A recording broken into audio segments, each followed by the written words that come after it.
Olá pessoal, vamos dar continuidade ao nosso estudo da disciplina de Geografia, capítulo 6, a população brasileira. Tivemos que dividir o vídeo em duas partes por questões correlacionadas à técnica que é o nosso material. Então vamos dar continuidade à teoria demográficas. Qual é a primeira teoria e a única citada aí nesse material para nós? Desculpe, não a única, mas a primeira teoria a ser analisada por nós.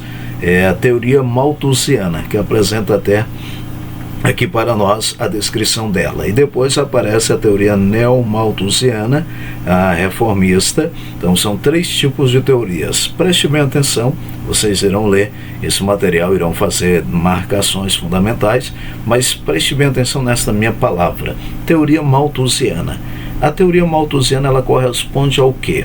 A teoria malthusiana, ela corresponde a um crescimento populacional de maneira acelerada, e o crescimento na condição da preparação de alimentos para suprir a necessidade da população de uma maneira lenta. Ou seja, aumenta-se o número de habitantes, mas a alimentação não aumenta de acordo com o crescimento populacional. Para Thomas Malthus, chegaria um período em que a população não teria a alimentação necessária para suprir as necessidades básicas. Essa teoria nós chamamos teoria malthusiana. Aí ele dava um conselho: não case tão cedo, demore, case com a idade mais avançada. E quem já são casados, não procurem ou evitem a terem filhos bem novos. Deixe aí para ter filhos numa idade mais avançada. Teoria malthusiana, lembrando que Thomas Malthus viveu aí no século XVIII e século XIX. Já no século XX, vem lá a nova teoria malthusiana, chamada neomalthusiana. Ela explica o seguinte, que o crescimento populacional é responsável e causador da fome. Então, aumentou a população, vai ter o resultado, a fome. Já a reformista pensa de maneira contrária à neomalthusiana. Ela pensa da seguinte maneira: se uma região ela é pobre, então terá o maior número de habitantes. Enquanto a neomalthusiana diz, aumentou a população, vai ter pobreza, a reformista diz, é um ambiente pobre, então a população será maior, porque a pobreza causa o crescimento populacional. Essas três teorias, elas são fundamentais na compreensão do estudo demográfico, o estudo das populações. Malthusiana, a população cresce de maneira acelerada, ele irá utilizar um termo matemático, progressão geométrica em multiplicação, enquanto a alimentação é uma progressão aritmétrica, PA, a somatória. Enquanto a neomalthusiana diz, aumentou a população, vai ter como resultado a pobreza. A reformista diz, um ambiente pobre, vai ter como resultado o crescimento populacional. Essas são teorias fundamentais para o estudo e a compreensão da temática, o estudo demográfico. Continuando, nós temos formação da população brasileira. Qual é a palavra-chave para compreendermos esse tópico do nosso capítulo? A palavra miscigenar, que corresponde basicamente à mistura de povos diferentes em uma determinada região. E a miscigenação no território brasileiro começou a partir de quando? Nós iremos observar lá no século XVI. E essa mistura ela traz para nós basicamente três troncos fundamentais. A nativa, o tronco correspondente aos nativos, os índios, os europeus, em destaque os portugueses, e os africanos, vários povos que vieram de maneira forçada para serem mão de obra escrava no Brasil. Nesta página nós também teremos alguns relatos correlacionados a questões folclóricas, culturais do território brasileiro em sua diversidade, em sua riqueza de diversidades. E aí, nesta mesma página, peço a vocês que marquem esse último parágrafo, que ele irá trazer para nós três termos fundamentais que nós não podemos confundi-los: migração, que corresponde ao deslocamento. Esse termo é abrangente, ele poderá estar tratando deslocamento tanto de entrada como de saída em um determinado lugar. Temos emigração, que corresponde apenas à saída, e imigração corresponde à chegada, à entrada. Quando falamos emigrante, estamos falando de alguém que está saindo. Imigrante, estamos tratando de alguém que está chegando em uma determinada região. Então, emigração, saída, imigração, chegada ou entrada em determinado local.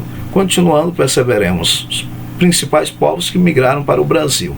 Conforme as páginas, e aí nós teremos também esse gráfico, perceberemos que de 1831 até 1842, no Brasil tivemos várias chegadas de povos ao território brasileiro. Em destaque, os portugueses, com a independência do Brasil, intensificou, de certa maneira, a chegada de portugueses ao nosso território. Destaque para os franceses, espanhóis, e perceberemos aí nesse período os italianos, apesar que os italianos terão uma intensificação do processo migratório ao nosso território, imigração dos italianos, no período aí de 1870, período que a escravidão no Brasil ele estava chegando ao seu fim, estava enfraquecida, até que em 1888 nós temos a abolição da escravidão e os italianos desenvolveram de maneira fundamental o processo da atividade da lavoura do café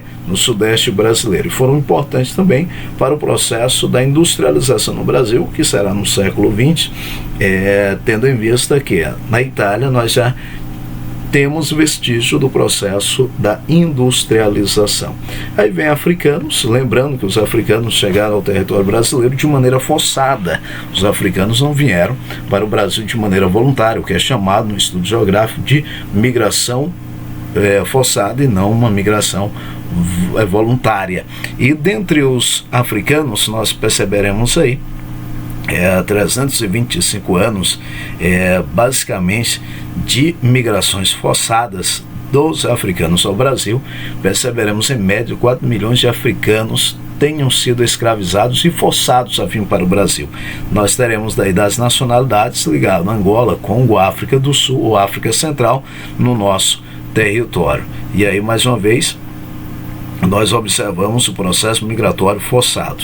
Do continente europeu, temos também a chegada dos alemães, e uma característica, eles migraram mais para o sul do Brasil, correlacionado à questão climática semelhante e favorável aí à mesma encontrada no continente europeu. Sírios, libaneses e japoneses descreve aí para nós o aumento do processo migratório dos asiáticos no nosso território. Destaque para os japoneses, que inicia o processo da migração em 1908. Então o processo migratório vem lá em 1908 para o território brasileiro. Já a população indígena, nós notaremos que é um tronco fundamental para a formação da nossa população brasileira, trazendo para nós riquezas básicas no contexto cultural, assim como também no contexto linguístico. Algumas palavras nós devemos de fato à população indígena. Notemos que o material irá trazer para nós